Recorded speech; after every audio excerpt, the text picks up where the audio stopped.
What do you need? You need to forecast the revenues, the information on collections delay. What does that mean? What does number 2 mean?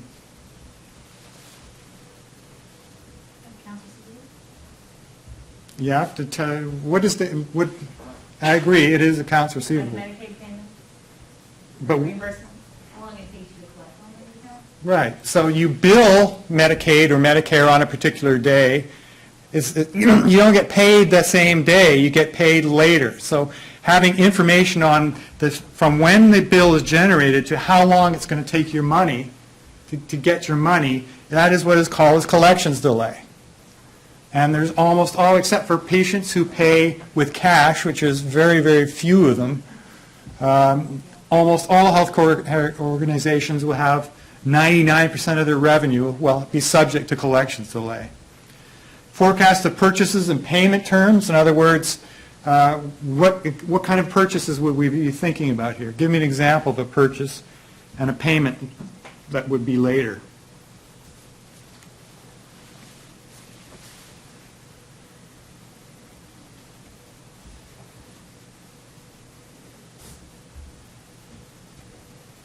Maybe something like common supplies. Yeah, med-surg supplies. You would, a healthcare organization would buy it on a Tuesday of a particular week, and it may not get billed and pay for that till 4 or 5 weeks later. So again, you need to forecast the time that you're going to order these supplies and the time you're going to buy them, actually pay for them. The cash expenses, the wages of all the workers who you have, taxes, utilities, what you have in the bank at the beginning of the month, at the beginning of the planning period, and a target cash balance. What is the target cash balance?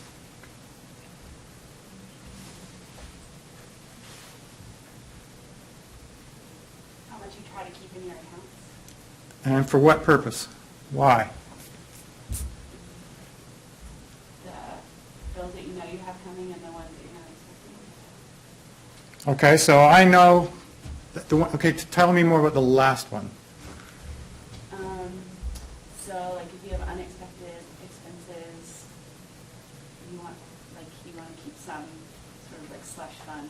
You know, for those. Right, so target cash balance is, I generally try to avoid the word slush fund, but it is a reserve of excess cash to allow for unanticipated expenses, because none of us can predict the future. There is always uncertainty out there about what is actually going to show up on our a bill that we get in the mail, or even our revenue statement. Does your target cash balance include any like terms you may have tied to like a loan or any other agreements where you're required to keep a certain minimum in an account? It could. Or would that be a separate consideration? They are separate, but they're related. We're skipping ahead a little, but what determines the actual target cash balance could be a mixture of those kinds of bond covenant types of issues and the risk aversion of the managers. And it's not just the expense side. We get money from Medicaid, the Piedmont, we get money from Medicaid, and I have yet to find anybody who can explain the amount that we get. Medicaid cannot explain it. All we know is we submit the bills and we get paid, and then we have to go back and try and work through with Medicaid, how did you come up with this number? And sometimes we need consultants to do it. So even on the revenue side, there's a lot of uncertainty. So this is the data input we need for the cash budget. So let's just go through the different parts. The first part of the cash budget is the collections worksheet. What is our revenue going to be? And so what we see here, we're going to project $150,000 bills. Now, remember, there's a difference between billing and collection. Billing is when the bill goes to Medicare or Blue Cross or Medicaid. Collections is when we actually get the money in the bank account. So we bill $150,000 in March. We know that on average we're going to get 5% of that within 30 days, 70% of it within 2 months, and 25% of it within 3 months. So where does that 5,500 come from in May?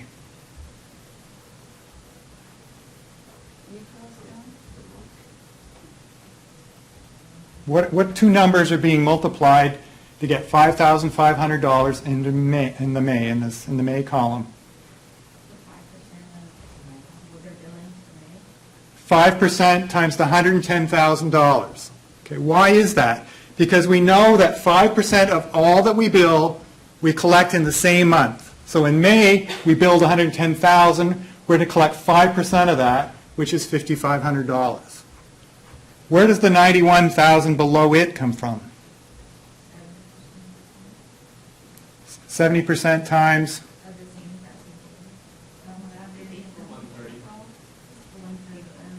Yeah. We know that we get 70% of our revenue within 2 months of being billed. So we know that 2 months is now April, so we're going to get 70% of April's in May. So 70% times 130,000 is $91,000. And then finally, the 37.5 is 25% of the $150,000 that we billed in March. So you can see we get $134,000 cash inflow in May, but it's a complicated average of bills from previous months. Some of it is for the current month, some of it for the previous month, and some of it is 2 months before that. But we got $134,000 in cash in that month. On the supplies worksheet, we know that in April, because there's a 30 or 40-day difference between, we know if we ordered the supplies today, we're going to pay the bill about a month from now. We know that we ordered $10,000 worth of supplies in April and $15,000 in May, so the $10,000 that we ordered in April will be paid, come out of our bank account in May, and the $15,000 we ordered in May will come out of our bank account in June. Is the clinic expecting any bad debt losses?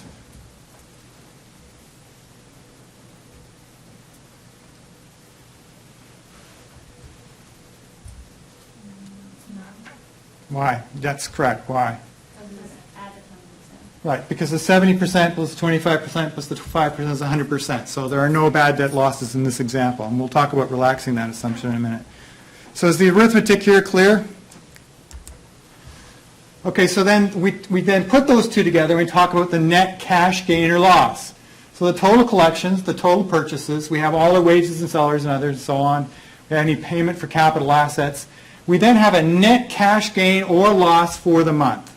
So what that means is in May, after all the money that goes in and all the money that goes out, we have a net increase in cash of $60,500 in May. And on this page right here, here are the billings, the numbers we just went through. The 5,500, the 91,000, 37.5 adds up to 134,000. There's the 134,000. You still look confused. Yeah, go back. What adds up to the 134,000? Here's the 134,000. Yeah. This is the net, and that is 5% of that, 70% of that, 25% of that. Yet that's $134,000 cash actually goes into our bank account in May. Oh, we don't count what we owe or what we billed for. Now, the billing is an artificial number. The only thing that matters in a cash budget is the cash. So that 134,000 gets transferred over to the collections worksheet, and it's right there, 134,000. Then we have the purchases, all the wages and salary and so on. So we have to add all that up, and we get a net cash gain in May of $60,500. Our amount of money going into the bank account exceeded the amount of money going out by $60,500. So in the final part of the cash budget is the borrowing the surplus summary. So we know that at the beginning there's $10,000. At the beginning, May 1st, we look at our bank account, there's $10,000 cash in that bank account. We know that the cash at the end with a no borrowing will be $70,500. How do we know that? Because there's the $60,500 cumulative, there's the $60,500 net cash gain. So we know our cash is going up by $60,500 in May. So the cash at the end of May is $70,500. The $10,000 plus the $60,500. Our target cash balance is $10,000. So we have a cumulative surplus cash or deficit of $60,500. The $70,500, the cash at the end with no borrowing, this number right here, then gets moved up to here because this is May 31st, this is June 1st, the very next day. We start off the month of June with $70,500 cash. Cash at the end with no borrowing is the $76,000. And that comes from $5,500 net cash gain in June plus the $70,500 right here. So the $5,500 plus the $70,500 gives us $76,000. That's the cash at the end of June. Our target cash balance is $10,000. The cumulative surplus or deficit is $66,000. So what does this tell you as managers? I mean, I've just gone through a lot of arithmetic. It's a nice little chart. What is it? Buy something. Pardon? You need to use your money to buy something. Need to buy something? Well, if this was your personal bank account, I would say that's go knock yourself out. If you're running Sunnybrook, what does it tell you? You're in good shape if you're above your target balance. And so what do? I claim there's an action that needs to be taken as a result of these numbers. What is that action? To invest the excess cash. Spend all the money. You got 2 spends and 1 invest. Okay, Well, Robbie is correct. What that would tell me is that we've got to, even after all the cash inflows and cash outflows, and allowing for the fact that we've got $10,000 slush fund to allow for unknown expenses, unknown deficiencies in revenue. After all that planning and all that allowance for uncertainty, we have a surplus of cash. So what the manager should do is arrange for that $60,000 in May to go into short-term securities, short-term T-bills or whatever, because it is surplus cash. And you can earn interest off that surplus cash. Now, UNC will do this on a daily basis. They will sweep $10 million out of their bank account at 11:59 p.m. and put it back in at 11:59 the next day.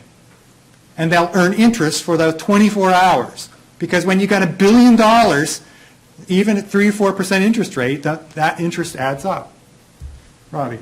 The target cash balance, you said that is a result of a number of factors, including how risk averse they are. Are there any benchmarks that hospitals work off of, or like a percentage, do you want to keep a percentage of revenues or a percentage of expenses in there? Like, Well, from 3 weeks ago, when we talked about financial statement analysis, what kind of ratio might you think of that would get at that? the tie ratio, and, That's a debt management ratio.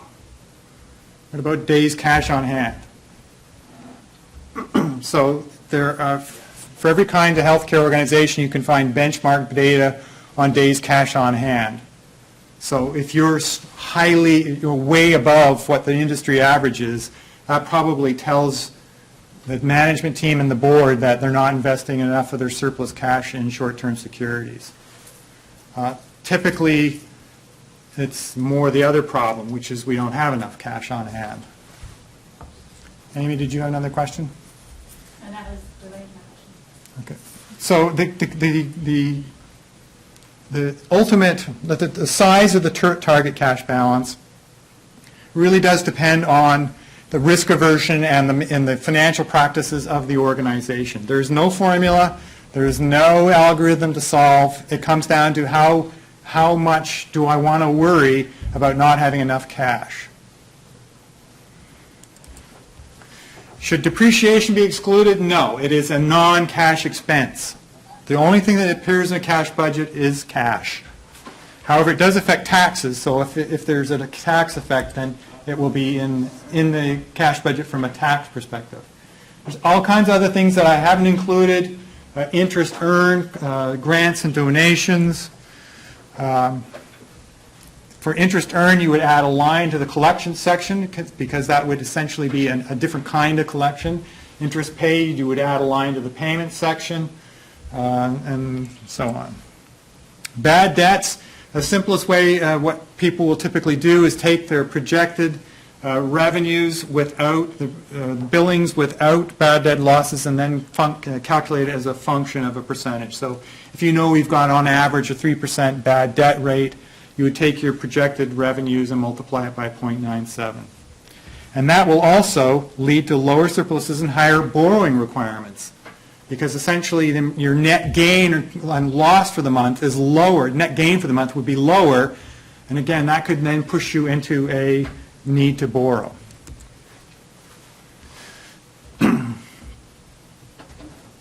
What are some reasons, do you think, that maintaining a high amount of cash? Well, if an organization has got a capital project underway, if it's expecting a major cash outflow, it may park a bunch of cash for a short period of time. It may be there because it doesn't have a lot of faith in the revenue forecast. They're highly variable. More likely, it's just extreme risk aversion by the management team. Okay, so here's an alternative scenario where we have cumulative cash deficits, negative 8.9 million, and negative 13.5 million. Okay, I claimed a minute ago when there were positive numbers there that demanded an action by management. What do these numbers, what action do these numbers demand? What do you do? External financing. Sorry? Get external financing. Tell me more. You have to be able to fund your operations, and right now you can't. So you need to get a loan or something to be able to afford to maintain your operation. This is what lines of credit are for. This is the need for a line of credit, is the negative 8.9 and the negative 13.5. So you as managers will go to your bank, you will arrange for a line of credit.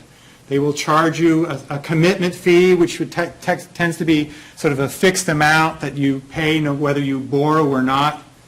And then when you draw down, if you have this $8.9 million, you may need to finance that for 1 month. So they will automatically flow that money into your bank account so that your checks continue to get paid, so that their bills continue to get paid electronically, but they charge you interest for it. And you only get charged if you use the service, when you draw them out down. So lines of credit are almost always tied to cash budgets, because this tells management that we're going to need a line of credit in May and June. If we don't make alternate arrangements for financing this, we got to get a line of credit. Any questions about financial forecasting cash budgets? I just had a question about the cash budget. It used like 4 months of information, so would that be like a quarterly cash budget? Yeah, that's here I did because it's for the simplicity of most organizations. I mean, at Piedmont we do a year. I suspect UNC and large health systems will do more than a year, particularly when you know that you've got a $400 million patient tower to be paid for sometime next year, that kind of thing.